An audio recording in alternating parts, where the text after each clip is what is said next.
कहते हैं बलख में कहत पड़ गया, लोग हिजरत करके समरकंद आ गए। एक सज्जदों का खानदान भी आया, एक ऐसी खातून भी आई जिसके साथ 3 बेटियां थी, बेटा भी कोई नहीं, खामन फौत हो गया। मस्जिद के साथ मेहमान खाने बने होते, वहाँ उसने बच्चों को ठहराया और निकली समरकंद में कि कोई आदमी मिल जाए। तो वो सेठ साहब, चौधरी साहब कहने लगे, मुझे कैसे पता चलेगा तू सैयद है? मुझे बताओ, किसी को चौक में खड़ा करके कहा जाए बताओ तू कौन होता है, उस शख्स का क्या अशर होता है, क्या हाल होता है? कहा कैसे पता चलेगा? तो सैयदजादी ने अपना पल्लू खोला और अपने आंसू दोनों आंखों से साफ किए। तो कहने लगी, अल्लाह तेरा भला करे, मैं साबित नहीं कर सकती कि मैं हुजूर का खानदान, मेरे पास कोई दलील नहीं, मैं नहीं बता सकती। चल ठीक है, चली गई। किसी ने बताया कि यहाँ एक यहूदी भी रहता है, वो बड़ा सखी है, या आतिश परस्त है, या पारसी है, काफिर गैर, सखी बड़ा है। उसके पास गई, बैठी रही, लोग बैठे थे, जब चले गए तो करीब गई। कहने लगी, मजबूर हूँ, परेशान हूँ, गरीब नहीं हूँ। कहने लगा, बीबी तुझे कभी देखा नहीं, समरकंद कितनी आबादी नहीं, मैं सारे शहर, तू कौन है? तो कहने लगी, तारफ ना ही पूछे तो अच्छा है। उसने कहा चलो अगर पता चल जाए तो। कहने लगी, मैं मुसलमानों के नबी की औलाद, मुसलमानों। उसने कहा, पैगम्बर खुदा की औलाद। उठ के खड़ा हो गया, बीबी को साथ लिया, घर गया। कहने लगा, जो साफ सुथरा कमरा है ना, उसे फिर धो डालो, एक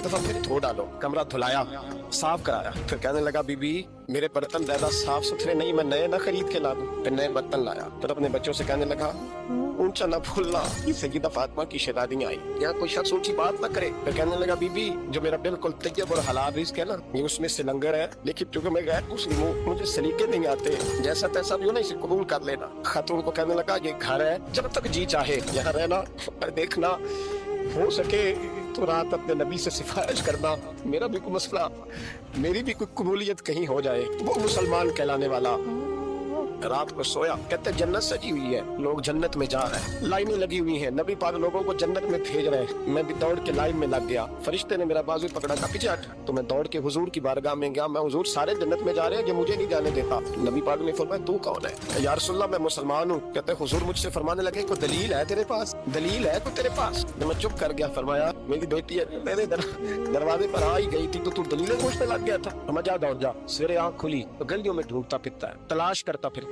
कोने कोने में जाता है, वो सादात का घराना कहाँ है। ढूंढते ढूंढते उस गैर मुस्लिम के दरवाजे पे जाके पहचान लिया। तो कहने लगा, खुदा का वास्ता, जो तूने नौकरी की है ना, इनकी मुझसे 11 गुना ले ले, ये सादात का घर मुझे दे दे। तो कहने लगा, कल तू आता तो शायद बात और होती, आज बात और है। उसने कहा, मेहरबानी कर, कल नहीं कल तू आती तो मामला और था। आज और है, रंग बदल गया है, हालात तब्दील हो गए हैं, अब तू देख क्या है। कहने लगा, नहीं मेहरबानी कर, दे दे, तू गैर मुस्लिम है, तेरा क्या ताल्लुक? कहने लगा, चुप कर, गैर मुस्लिम में कल तक था, कल से सज्जदों से प्यार किया है तो मेरे हालात समझ गए हैं। वो जो नजारे तूने रात ख्वाब में देखे हैं, मैंने जाग की आंखों से देखे हैं, मैंने जाग की आंखों से। और तूने किसी मुफ्ती पीर आलम के हाथ पे कलमा पढ़ा है, मैंने रात मोहम्मद अरबी के हाथ पे